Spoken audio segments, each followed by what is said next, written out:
우리 시장 포함해서 전반적인 이제 글로벌 트렌드를 또 알아봐야 되겠습니다. 이번 주에 가장 큰 이슈 중에 하나였던 GTC가 있었는데 GTC가 이렇게 진행이 되는데 엔비디아 주가는 별로 안 가고 있는데 우리나라 삼성전자, SK하이닉스는 주가가 잘 가고 있습니다. 왜 이런지 또 GTC에서 어떤 이야기들이 나왔는지 이분과 함께 이야기를 나눠보겠습니다. 자, 블루닷 AI 강정수 박사님과 함께 하겠습니다. 박사님 안녕하세요. 안녕하세요. 반갑습니다. 네, 반갑습니다. 박사님. 이번 주에 막 GTC 이야기하느라 바쁘셨죠? 네, 맞습니다. 여러 가지 이야기들이 나왔는데 오늘도 뭐 새벽에 네. 젠슨왕 이야기 막 많이 나왔는데 네. 일단 뭐 전체적으로 GTC 2025 이번에 어떻게 보셨는지 어디에 포인트가 있었다고 보시는지 궁금해요. 관점에 따라서 포인트가 달라질 수 있다고 봅니다. 네. 그러니까 AI 경제에 관심 있는 분들에게는 대단히 앞으로 AI 경제가 어떻게 진화할지 여기에 맞춰서 인프라스트럭처가 어떻게 즉 엔비디아가 맡고 있는 것이 인프라스트럭처니까요. 이것이 어떻게 발전할지 그리고 여기에서 연관 산업인 로봇 산업이라든지 또는 자율주행이라든지 그리고 나아가서 양자 컴퓨터에 대한 전반적인 큰 그림과 로드맵을 제시해 줬다는 데서는 의미가 있습니다만 이제 투자자 입장에서 보면 그러니까 쉽게 얘기해서 no surprise. 아무런 놀라움이 없다. 그렇죠. 왜 루빈 같은 경우에도 이미 옛날에 얘기를 했었던 거예요. 그러니까 처음 거고. 얘기한 것도 아니고 이미 맛보기를 그쵸. 해줬기 때문에 루빈이 발표되는 것 자체가 새롭지가 않고 그쵸. 그리고 투자자들이 기대한 건 그겁니다. 예를 들자면 지금 블랙엘이 생산이 지연됐었단 말이에요. 그리고 네, 생산이 그쵸. 시작되고 있는데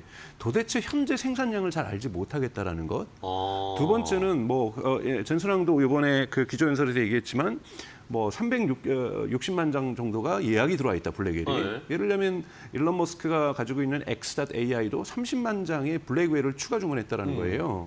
근데 한 장도 거긴 공급을 못 받았는데. 그렇죠. 그렇죠. 즉 365만 장의 공급이 이루어졌다는 게 중요한 것이 아니라 선주문이 이루어졌다는 게 중요한 것이 아니라 그거를 다 그래서 올해 안에 생산해서 공급할 수 몇 분기 있느냐? 때 공급할 수 있느냐? 그쵸. 이와 관련돼서는 아무런 답변도 하지 않았다라는 부분. 그러니까요. 이거는 물론 엔비디아만의 책임은 아니죠. 이것을 직접 생산하고 있는 TSMC의 문제인데 그쵸. 그냥 TSMC랑도 우리는 협업이 잘 되고 있다고만 얘기할 수 있어요. 두루뭉술하게 넘어갔습니다. 그렇죠. 이 부분이 사실은 투자자들한테는 답답한 거죠. 왜냐하면 실제로 그렇게 매출이 지금 여러분도 잘 아시는 것처럼 네.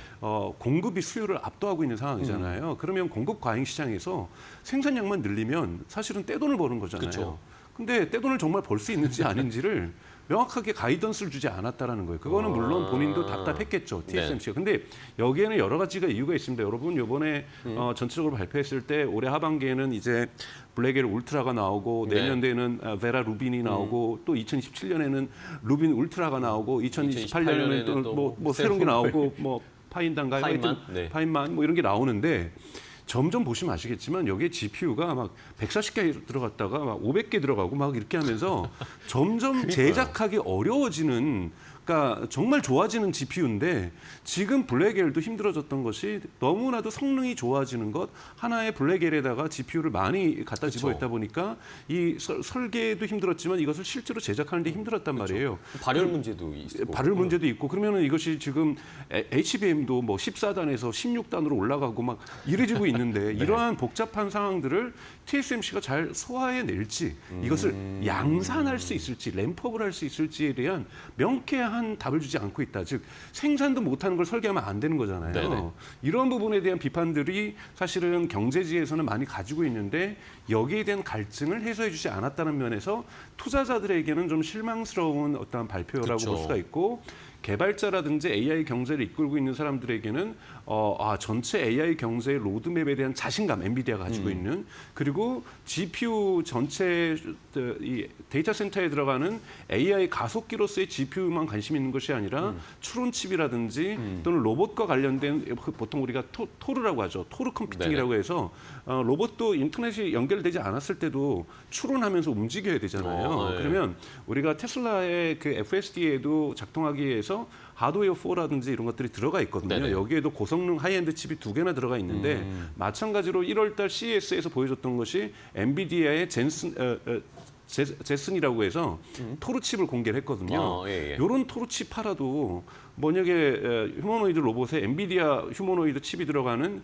토르칩이 들어가는 것이 100만 대면 100만 대를 팔 수가 있는 거잖아요. 네네네. 그 엄청난 시장인 그쵸. 거죠. 네. 이 부분에 대한 준비도 착실하게 하고 있다는 부분에서 엔비디아가 모든 준비를 잘하고 있다.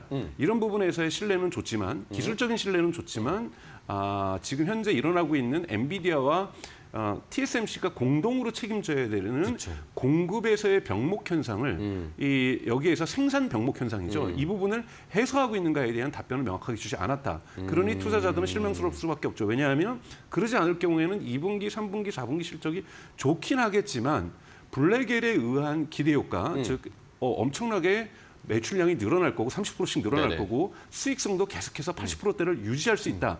여기에 대한 기대치를 주지 못하고 있는 거죠. 그렇습니다. 네.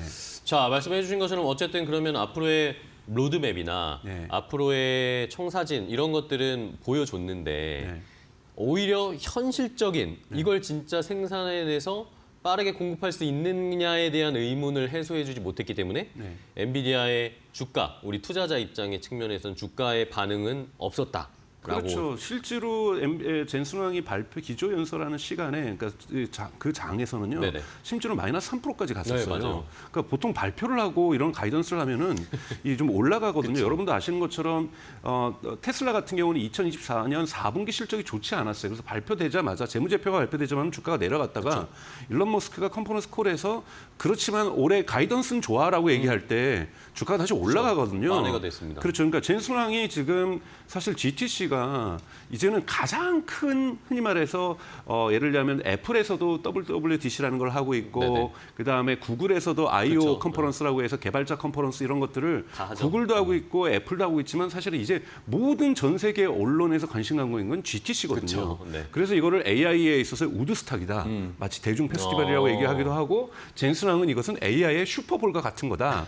뭐 이런 식으로 대단히 큰 축제가 되고 있고 네네. 모든 AI 관련 기업들이 부스를 열면서 젠슨 왕이 우리 회사를 부스를 방문해 주기를 기대하고 네. 언론들이 젠슨 왕과 함께 오면서 우리 부스가 또 세상에 그치, 공개되기를 알려지면 원하고 원하고. 알려지기를 원하면서 사실은 GTC 행사가 지금 AI 경제에 있어서 이것이 지금 거품이냐 아니냐 발전이냐 아니냐 이런 방향타를 측정하는 데 있어서 대단히 중요한 행사라는 거죠. 이 네. 중요한 행사에서 젠슨 왕이 무려 2시간이나 기조연설을 했는데 주가가 오르지 않았다. 임팩트가 없었어요. 예, 두 주가 시간이나 오라. 이건 뭐냐면 그러니까 우선은 대중들의 기대치도 이제 너무 높죠. 네. 높은 거죠. 이제 과거에는 블랙엘만 발표해도 세상에 저런 와, GPU가 예, 가능해라고 그랬죠. 했었지만 블랙엘 이미 발표했겠다. 또 베라 같은 경우에도 이미 예고를 했겠다. 이러니 당연히 좋아지는 것 2배 되고 3배 되고 60배 좋아지는 것 당연한 거 아니야. 그리고 또 뭐 이제 데이터 센터를 우리 데이터 센터라고 부르지 말고 AI 팩토리라고 부르자.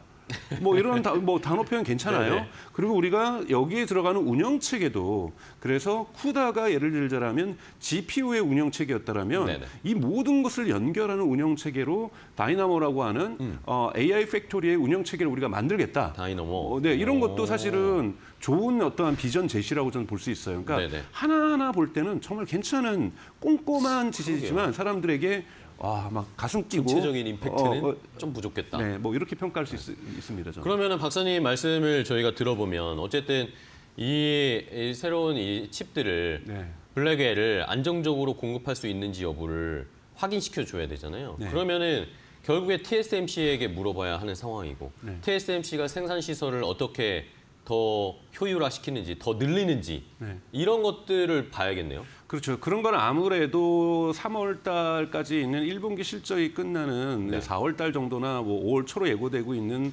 엔비디아의 1분기 실적 발표에서 얘기가 될 거라고 보고 있어요. 컨퍼런스 콜 왜냐하면 봐야 되나요? 2월 달에 있었던 그 4분기 실적 발표와 관련해서 네네. 물론 엔비디아는 재정적인 그 시간대가 좀 다르긴 합니다. 일반 네네. 때하고 그렇죠, 다르긴 그렇죠. 합니다만 우리가 일반화시켜서 4분기하고 일반화하고 본다라면 2월 달에는 분명하게 젠슨 왕의 실적 발표 때 TSMC를 통해서 블랙엘이 드디어 공급이 시작됐다는 얘기는 했어요. 네네. 그래서 막 약 10억 달러의 매출이 블랙엘의 매출이 발생했다고 얘기는 했는데 공급의 시작과 여러분 양산은 다른 개념입니다. 이제는 정말 대규모로 생산력 있게 찍어내고 있느냐 그러니까 뽑아내고 있느냐하고 공급이 예를 들면 프로덕션 라인이 생산 라인이 10개가 있다고 치죠. 2개 정도에서 돌아가고 있다는 거하고 10개가 풀로 다 돌아가는 건 다른 얘기거든요. 그쵸. 그러면 지금 주문이 360만 장이 밀려 있다 그러면은 풀로 다 돌아가도 못 채우냐, 그러니까 즉 후퍼보다 지금 3배가 많다 그랬어요. 후퍼보다 주문량이 3배가 많은데 그럼 이 3배를 채워내기 위해서는 후퍼보다 더 많은 것을 생산해내야 되는 거잖아요. 그쵸. 그러기 위해서는 프로덕션 라인이 만약에 10개가 있다고 했을 때 제가 보기에는 지금 2개에서 3개 정도가 돌아가고 있다고 보는 거고 나머지 10개 가동이 아마 3월 정도나 4월 정도에는 전 이루어지겠죠. 이 부분에 대한 메시지는 아무래도 이 1분기 실적 발표가 있는 4월 말이나 5월 초 정도에서 아마 나오지 않을까라고 저는 싶고 그렇게 된다면 실질적으로 블랙에레를 통한 엔비디아의 매출의 어떤 성장이라는 것은 1분기에서는 기대하기 어렵다. 오히려 2분기, 3분기, 4분기 때 엔비디아의 매출은 크게 증가될 가능성이 있다라는 점에서 여러분들도 1분기보다는 2분기 실적들이 어떻게 진행되는지를 엔비디아를 보는 것이 투자자 관점에서 훨씬 더 좋을 수 있다라고 저는 생각이 듭니다. 네, 좋습니다. 포인트를 잘 짚어주셨습니다. 어쨌든 다음 분기 이제 실적 발표를 할 때 그거에 대해 그때 컨퍼런스 콜에서 생산 이제 단순히 공급이 아니라 양산을 해서 이제 네. 전방위적으로 공급할 수 있는 상황이 됐다라는 걸 확인을 하면 그때는 또 주가가 반응할 수 있는 그렇죠. 상황이죠. 예를 들자면 X.AI의 콜로시움에 작년에 이제 H100이 예를 들면 10만 개 깔렸다가 추가로 10만 개가 깔려서 20만 개가 깔렸잖아요. 이제 거기다 블랙에를 지금 30만 개를 추가 주문을 해놨단 말이에요. 그러면 언론에다가 예를 들면 X.AI의 그 데이터 센터에 막 블랙엘이 막 10만 개, 20만 개, 30만 개 깔리는 거 이건 정말 장관일 거거든요. 그쵸. 어마어마한 시스템. 이런 것들이 나온다. 아, 이건 뭐냐? 신호 시장에 여러분 그것이 이제 신호죠. 아, 드디어 엔비디아에 의해서 TSMC가 블랙엘을 정말 대규모로 양산하기 시작했구나. 이러면 정말 양산의 속도에 맞춰서 매출과 순이익이 가파르게 증가할 수 있다는 것을 시장에서 의미해 주는 거기 때문에 그때 엔비디아 같은 경우에는 다시 한번 점프업을 할 수 있는 계기가 될 수 있다고 볼 수가 있습니다. 그래서 그 뉴스를 보는 것들이 되게 중요하죠. 지금 블랙엘이 들어가고는 있는데 블랙엘 전문의 데이터 센터가 빠른 속도로 지어지고 있다는 뉴스는 전혀 없다라는 얘기죠. 이런 뉴스가 나올 때 본격적으로 이것이 엔비디아의 실적이죠. 그렇죠. 결국은. 앞으로의 더 레벨업 될 수 있는 그 중요한 포인트고 그게 실적이 찍히는지를 봐야 될 것 같습니다. 자, 그러면 이제 조금 더 브로드하게 넓혀볼까요? GTC에서 뭐 젠슨 왕이 여러 가지 이야기를 했는데 저는 이 말이 재밌었습니다. 결국에는 본인들의 AI 칩, 빠른 AI 칩을 고비용의 AI 칩을 쓰는 게 결국에는 AI를 만드는 기업들에게 비용을 절약하는 효과가 있을 것이다. 이런 식의 얘기를 했단 말입니다. 네. 이게 딥시크가 나오고 나서 뭐 어쨌든 딥시크 이후에 젠슨 왕이 이런 저가 칩에 대한 우려 이런 거에 대한 코멘트를 제가 보기에는 제가 듣기엔 처음 한 걸로 보이는데 네네네. 어떻게 보세요? 그러니까 대단히 중요한 부분입니다. 그러니까 즉 딥시크가 나오면서 지금 세계에 던진 질문은 뭐냐면 굳이 그렇게 비싼 칩 아니어도 그쵸, 충분히 가능하다. 그러면서 여러분 보셔야 되는 것이 아직 상장되지 않았지만 그록이라든지 코세베라라든지 미국의 NPU 이러한 전형적인 추론칩 회사들이 퍼포먼스가 작년에 2배씩 증가했어요. 그래서 이러한 것과 관련돼서 지금 이 클로드, 엔스로픽의 클로드도 그렇고 그다음에 지금 프랑스에 있는 미스트랄도 이 NPU 칩을 써서 그러니까 학습은 엔비디아의 GPU로 하지만 서비스를 나갈 때는 이 NPU 칩을 쓰는 데이터 센터를 지금 구축을 하기 시작하고 있다는 거예요. 이런 부분에서 이것이 이제 딥시크가 던져준 새로운 어떤 도전인 거죠. 그러니까 즉 운영은 그렇게 비싼 GPU 쓸 필요 없지 않냐. 학습할 땐 좋아. 그래도 빨리 해야 되고 빠른 속도로 해야 되고 여러 가지 필요하니까 엔비디아의 이러한 뭐 블랙엘 그리고 미래에는 루빈이 도움이 될 거라고 생각하지만 우리가 추론하는 데는 가능하면 경쟁이 지금 치열해서 점점 저렴해지고 있잖아요. 가격이. 줄여야 되는데. 그리고 저는 올해 안에 저는 그렇게 나올 거라고 보고 있어요. 오픈 AI 같은 경우 여러분 한번 생각해 보십시오. 네. 오픈 AI 지금 유료로 쓰는 그 이용자들이 1,550만 명이 작년 11월 기준에 1,550만 명이에요. 네. 근데 2월 달 기준으로 해서 매주 방문하는 무료 이용자는 4억 명이에요. 자, 그러면 여러분들이 만약에 오픈 AI의 경영자라면 지금 계속해서 적자를 놓고 있는데 자, 1,500만 명을 갖다가 2,000만 명, 3,000만 명으로 빠른 속도로 올릴 수 있을까요, 과연? 쉽지 않죠. 그러면 4억 명을 가지고 4억 명에게 돈 버는 방법을 생각을 해야 된다는 거죠. 그쵸. 그러려면 구글은 4억 명보다 더 많은 사람들이 지금 검색을 쓰고 있는데 유료로 받냐라는 거죠. 아니죠. 그렇죠. 그렇다면 여기다 광고 상품이라든지 그렇죠. 네. 뭔가를 집어여서 4억 명이 어머 무료로 쓰는데도 우리 유료 쓰는 서비스랑 똑같아져. 그리고 중장기적으로는 $200나 $2,000나 기업용은 계속해서 유료로 남겨놓지만 $20 소비자용은 없앨 수도 있어요. 그러면 어마어마하게 사람들이 4억 명이 매일매일 오픈 AI에서 검색도 하고 그다음에 딥 리서치도 이용하고 거기에서 에이전트도 이용하고 근데 그 대신 광고에 노출이 되겠죠. 그쵸. 자, 광고에 노출되더라도 무료로 쓰고 싶다라는 사람들이 되게 많을 수가 있기 때문에 지금도 일부 무료로 풀었잖아요. 네네. 그렇기 때문에 지금 4억 명씩 오는 거면 자, 여기에 엔비디아 칩을 계속해서 활용하는 것이 나을까? 그렇죠. 아니면 비싼 NPU 칩을 비용을 쓰는 것이 들여서. 나을까? 네. 학습에는 엔비디아 칩을 쓰는 것은 뭐 굳이 우리가 가난하게 저기 과외 선생님 없이 공부해야 될 학원 없이 스스로 공부해야 될 저렴하게 공부해야 될 이유는 미국 기업들은 없다고 봐요. 그렇기 때문에 엔비디아의 수요는 저는 학습 부분에서는 줄어들 거라고 보지는 않습니다. 그러나 운영 부분에서 과연 엔비디아 칩을 써야 될 것인가는 중요한 도전이거든요. 네네. 여기에 대한 도전하는 기업들 아직 상장하지는 않았지만 이런 기업들이 존재하는 거. 근데 여기에 젠슨이 이번에 뭐라 그랬냐면 그렇기 때문에 사실 AI 팩토리를 얘기를 한 거예요. 우리가 데이터 센터를 전체로 지면 엔비디아의 여러분 장점은 쿠다라는 소프트웨어에 있습니다. 네네. 전 세계적으로 한 600만 명이나 700만 명 정도가 사용하고 있다고 얘기를 하는데요. 이 쿠다는 그러니까 즉 우리가 브로드컴이나 마벨 테크놀로지에서 만드는 흔히 말하는 ASIC이라고 하는 맞춤형 이 AI 칩하고 좀 다른 점은 뭐냐면 범용은 이 소프트웨어로 조종하는 거에 따라서 자 지금 10개는 너네 저기 앞으로 학습용으로 쓰고 자 2개를 갖다가 원래는 5개 써야 되는데 2개를 우리가 소프트웨어로 튜닝을 잘하면 이걸 운영 서비스로 쓸 수 있어요. 그렇기 때문에 이 부분을 발전시켜서 좋다. 앞으로 그러면은 그 젠슨랑이 얘기하는 건 그거예요. 오픈 AI 그러면은 4억 명의 이용자가 무료 이용자가 이제는 더욱더 하루에 쓰는 양도 2배, 3배 늘어난다라고 하면은 NPU 칩 사가지고 그거 다 꼽을 바에야 좋은 블랙일 써가지고 이걸 소프트웨어로 잘 튜닝을 하면 된다. 튜닝을 하면은 훨씬 비용 절감적으로 해서 여러분들이 서비스를 운영도 안정적으로 할 수 있을 거야. 이 얘기를 한 겁니다. 그러니 예를 들면 쉽게 얘기해서 단순해서 얘기하면은 NPU 칩 100개를 쓰는 것보다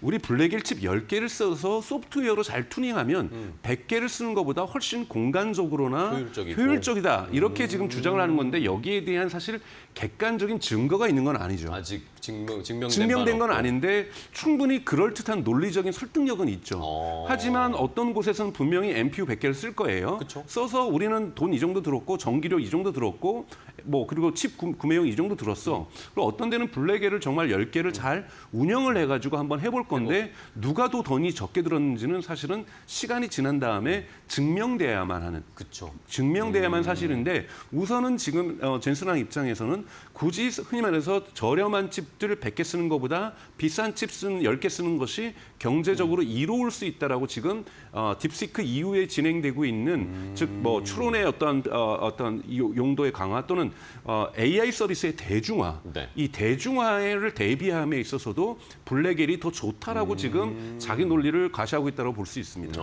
그런 속뜻이 있었군요. 네. 오, 좋습니다. 그러면 결국에는 그거는 이제 뭐 시장에서 이제 막 증명을 해보겠죠. 사용하는 아까 말씀해주신 것처럼 NPU를 100개 쓰는 그런 예를 들면 그런 상황과 엔비디아의 칩을 10개 쓰는 거 비교가 막 나오면서 이제 그런 이슈들이 나오면 저희가 한번 검증을 해보면 될 것 같습니다. 자, 그러면은 양자 이야기도 안 해볼 수가 없어요. 양자는 오늘 이제 새벽에 쿼텀 데이가 있었잖아요. 여기에서 이제 젠슨 왕이 뭐 또 이런 뭐 계획 뭐라고 해야 될까? 유머라고 해야 될까요?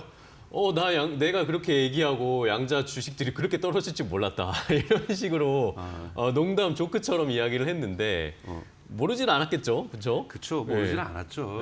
설마 아이언큐나 리게티나 이런 업체들이 상장이 안 됐다고 그 정도까지 아무리 젠슨왕이 바쁘고 이걸 한더라도 그건 모르지는 않았을 거예요. 근데 이제 본인이 얘기했던 것이 여러분들 아시는 것처럼 뭐 양자 컴퓨터가 상용화되기 위해서 뭐 10년이나 20년이 걸릴 거다라고 얘기했던 그러면서 자신들은 또 엔비디아도 그때도 막 여러분 아시는 것처럼 마이크로소프트나 엔비디아는 양자 컴퓨터 관련된 연구원들을 계속해서 채용하고 있었거든요. 그쵸. 이런 부분들이 왜 이율 배반적이다 이런 평가들을 받고 있었는데 요번에 보스턴에다가 엄청나게 큰 양자 컴퓨터 연구소를 설립하게 하겠다라고 네, 이번에 계획을 그렇더라고요. 발표했죠.